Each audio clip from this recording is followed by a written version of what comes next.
Přátelé, tak já vám přeji dobrou chuť k dnešnímu obědu. Podívejme se ještě na video z Times of India, takové trošku delší, s tímto tématem. Putin šokuje Trumpa. Zelenský uprostřed bzučení okolo Tomahawků, těch raket, Tomahawků, promiňte, posílá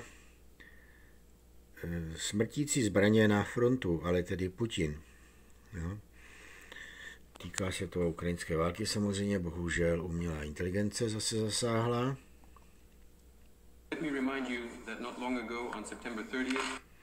Rád bych vám připomněl, že před nedávnou dobou 30. září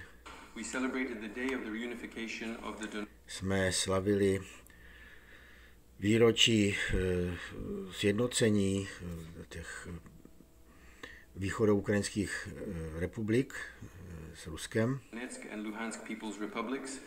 Doněcké a Luganské lidové republiky, tedy vstup do Ruské federace,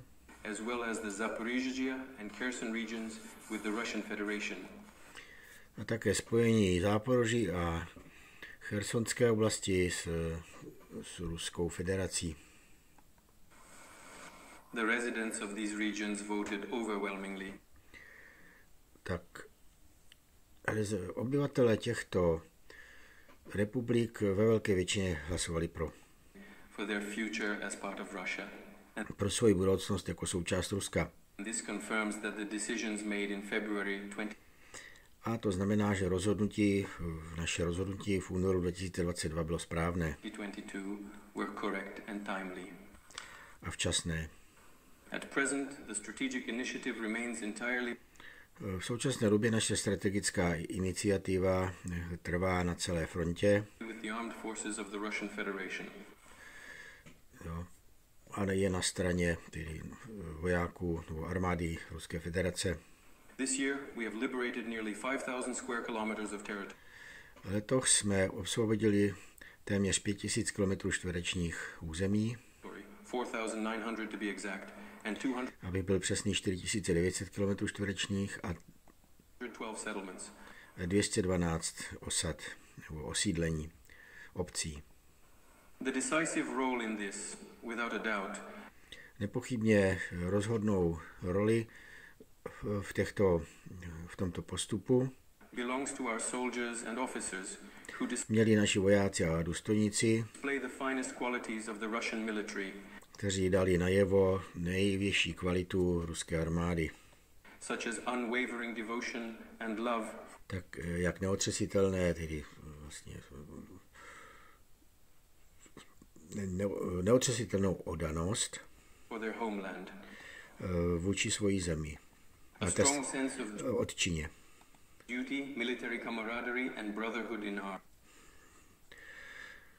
Silný pocit vůči povinnosti, vojenské kamarádství a bratrstvo ve zbraní bylo projeveno. Já vás žádám, abyste sdíleli moji upřímnou vděčnost všem, kteří bojovali a projevili odvahu a hrdinství v každodenním boji.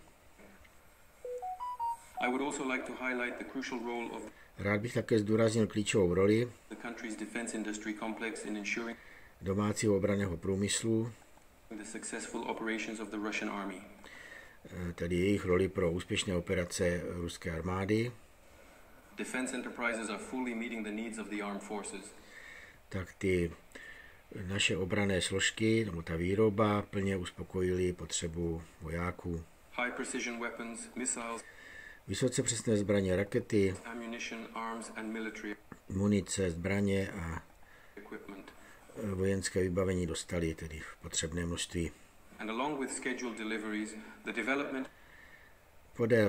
A ve věci tedy toho včasného doručení tak ty poslední nejnovější vlastně zbraně nebo ty výdobytky jsou jim posílány průběžně zvýšenou rychlostí. The enemy, despite attempts at stubborn resistance, nepřítel navzdory jeho tvrdohlavému odporu is retreating along the entire line of ustupuje podél celé bojové linie kontaktu. And against this backdrop, the Kiev regime, ale navzdory tomu ústupu zpět, in an effort to show at least some success kyjevský režim, aby ukázal alespoň nějaké úspěchy to its Western sponsors, is attempting před svými západními sponzory, to strike deep into Russian territory, se pokouší zasahovat uvnitř našeho území Ruska, útočíce targeting completely civilian sites. Na civilní cíle. Úplně úplně teda kompletně na civilní cíle. This will not help them. Ale to jim nepomůže. Our task is to ensure the safety of Russian citizens, Naším úkolem je zajistit bezpečnost ruských občanů, the security of strategic facilities and civilian bezpečnost strategických zařízení infrastructure, a naší infrastruktury, including energy infrastructure. včetně energetické infrastruktury. Today at the meeting we will review the current situation in the area Na dnešní schůzi my provedeme revizi současné situace of the special military operation. Here report této speciální vojenské operace, posoudíme zprávy from the commanders of troop groupings on the progress in fulfilling the task od velitelů těch bojových jednotek a jak se plní teda ten úkol. assigned to them and to you.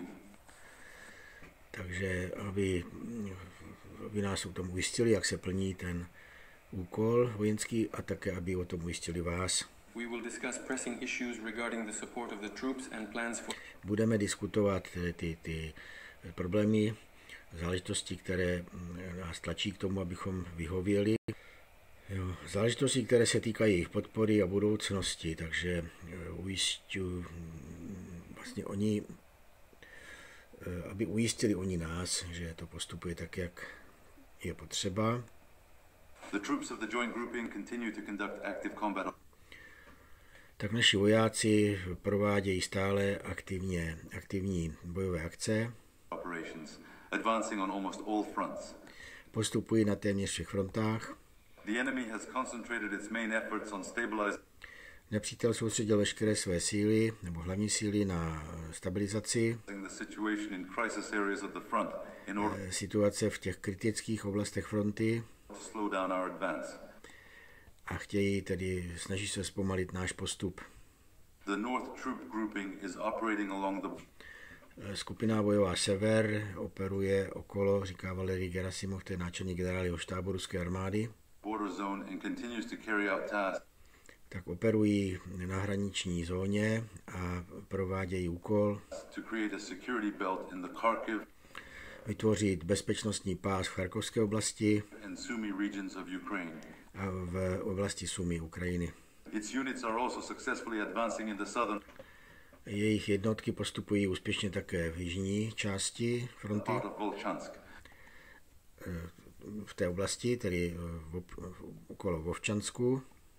The West Grouping is completing the route Skupina Západ bojová, of the enemy in the southern districts of Kupiansk, která se přeskupila do okolí Kupiansku, successfully advancing in the Krasno-Liman direction, tak úspěšně postupuje ve směru Krásný Liman and the liberation of the settlement of Yampol continues, a pokračuje osvobozování obce Jampol. most of which is under our forces' control.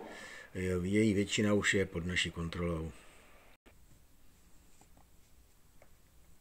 The troops of the southern grouping, despite the Bojová skupina Jih navzdory enemy's stubborn resistance, are advancing tvrdohlavému odporu nepřítele, through fierce fighting in the cities of Seversk and postupuje v bojích okolo měst Siversk a Yesterday, the destruction Konstantinovka. of the enemy formations Včerejší zničení nepřátelské formace that had been blocked south of the Klimandik reservoir was completed.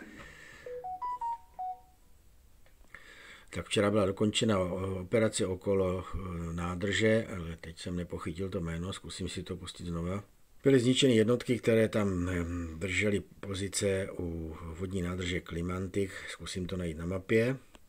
Tak tady jsou nějaké ty rezervoáry okolo Siverska, ale nejsou označené tady jménem.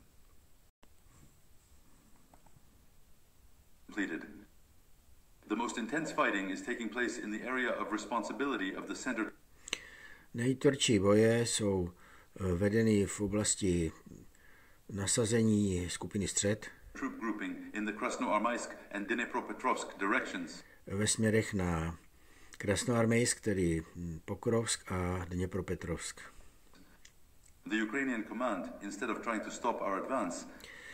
Ukrajinské velení místo toho, aby se snažilo zastavit náš postup, tak přemístilo svoje nejschopnější vojenské jednotky do tohoto sektoru ze sektorů jiných, včetně 2 jednotek ze strategických rezerv.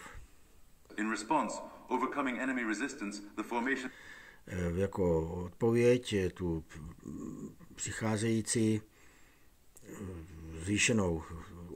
ten zvýšený odpor jejich jednotek, tak stejně postupuje to vojenské naše uskupení Centrum a naše jednotky činí postup v jižním sektoru okolo Krasnoarmejsku, tedy Pokrovsku. Tak osada severní, nebo obec nad Pokrovském, Rodinskoje,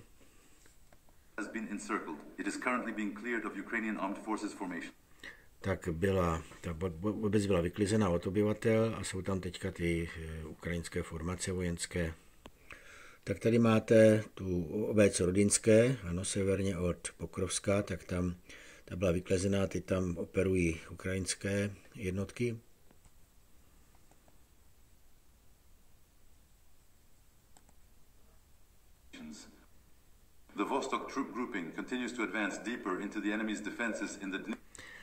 Skupina Východ pronikla hlouběji do linií Ukrajinců v oblasti Záporoží a Dněpropetrovsk. Od 1. září více než 200 km čtverečních v tomto směru bylo obsazeno. Dostalo se pod naši kontrolu.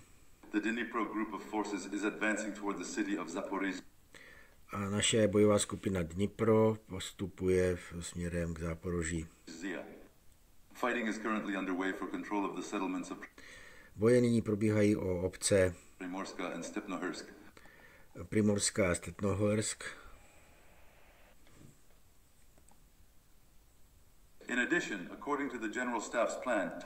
Navíc podle plánu generálního štábu cíle, tedy útoky na cíle vojenské dále pokračují.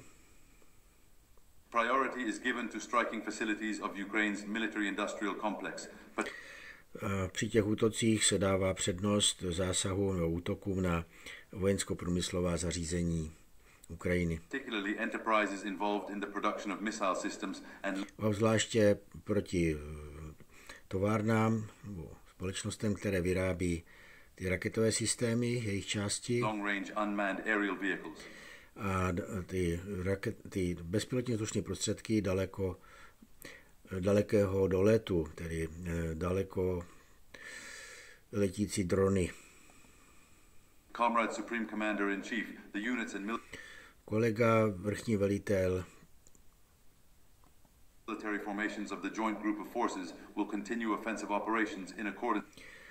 který velí těm společným spojeným jednotkám, tak teď má za úkol postupovat podle plánu, teda bojového. A má za úkol informovat nás pravidelně o té probíhající situaci na bojišti. Dear comrades, our common task remains unchanged. Tak přátelé, kamarádi, tak Náš záměr zůstává nezměněný, postup. Musíme zajistit bezpodmínečné splnění všech cílů, dosažení všech cílů, které byly stanoveny. Before the troops during the course of the special military operation. Let's begin this work and see how we are progressing. Předtím, než ta operace bude ukončena, podívejme se tedy, jak to probíhá, jak postupujeme Toward this goal. v plnění těchto cílů.